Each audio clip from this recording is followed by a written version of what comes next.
And Arizona House candidate Abe Hamadeh is calling on the Biden administration to reclassify Yemen's Houthi forces as a foreign terrorist group. Here's One America's Daniel Baldwin with more. As the war in the Middle East rages on, the Houthi movement in Yemen has announced a major jihadi mobilization in their intentions to assist in the Hamas war against Israel. A U.S. warship intercepted cruise missiles and several drones launched by the Iranian-backed Houthi forces in Yemen. Following the incident, Brigadier General Pat Ryder said the missiles were, quote, potentially towards targets in Israel. Abe Hamadeh, candidate for U.S. House of Representatives in Arizona's 8th District, joins us. Abe, you've called on the Biden administration to reclassify the Houthis as a foreign terror group. Can you break down why they were declassified by the Biden administration, by Tony Blinken to begin with? Honestly, to try to get in the minds of Joe Biden and Antony Blinken, it's hard to do because of how foolish their actions have been.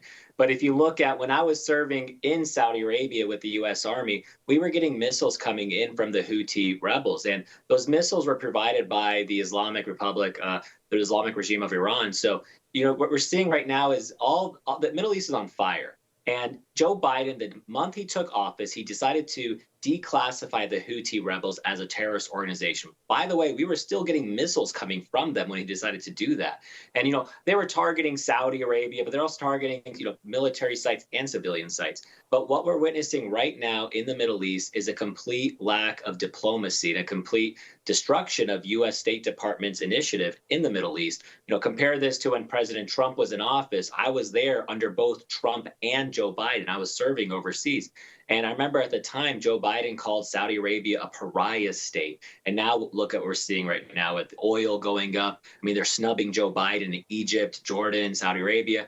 They're refusing to take meetings. It's really a shame what's happening, but it's really endangering not only our ally Israel, but also our American troops who are serving in the Middle East. So it doesn't surprise me that the Houthi rebels decided to fire off missiles because they see this huge power vacuum happening because of a lack of American leadership. And those missiles, by the way, although Yemen borders Saudi Arabia, if you look, most of Saudi Arabia is desert. I mean, it is hundreds and hundreds of miles away from Yemen. Those missiles are actually very long range, and they have capabilities of targeting Riyadh, Jeddah, and certainly Israel as well. And they're provided by the Iranian regime. So I have no idea why they decided to declassify them, but what I've called for is the State Department to reclassify them as the terrorists that we all know they are.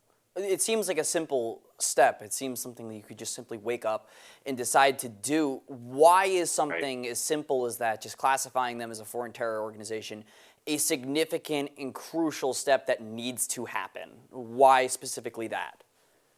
Well, it limits their financial capabilities and their ability to be banking. So, there's so much that can happen with it. The designation of a State Department of a foreign terrorist organization, like Hamas is designated currently, is critical part in order to put the pressure on these groups so other of our allies, other countries are able to not be trading with them, not to be banking with them, but it also limits, military sales to them. But, this is what's happening. Hamas is emboldened because of American weakness right now, Daniel, and to see what happened in Israel and those horrific attacks, and to have, a significant portion of our student population at the universities basically, chanting with pro-Hamas propaganda.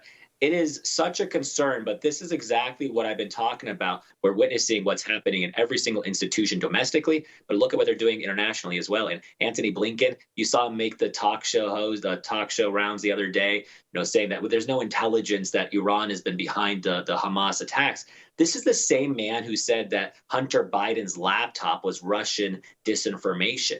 He has been totally discredited. The entire U.S. government right now is hanging on by a thread. The legitimacy of our government is very scary. It's because of this lack of leadership by Biden and by his administration. So, I've been very forceful that we have to classify the Houthis back as a terrorist organization, not only for Israel, but also our ally Saudi Arabia as well, who take incoming rocket fire from them. But this is a crucial step that needs to get done. Abe Hamadeh, candidate for U.S. House of Representatives in Arizona's 8th District. They need you, Abe. Thank you so much for joining us on One American News. Thank you. For all our viewers asking where One American News is heading in the future, we would like to introduce you to OAN Live, OAN Live is the best way to stay up to date on all of the hard-hitting, straight-shooting, national and international headlines. And the best part is, OAN Live is only $4.99 per month. All the credible, honest, unbiased reporting One America News offers at a fraction of the cost of cable. Just go to OANN.com to easily sign up for OAN Live and stay informed.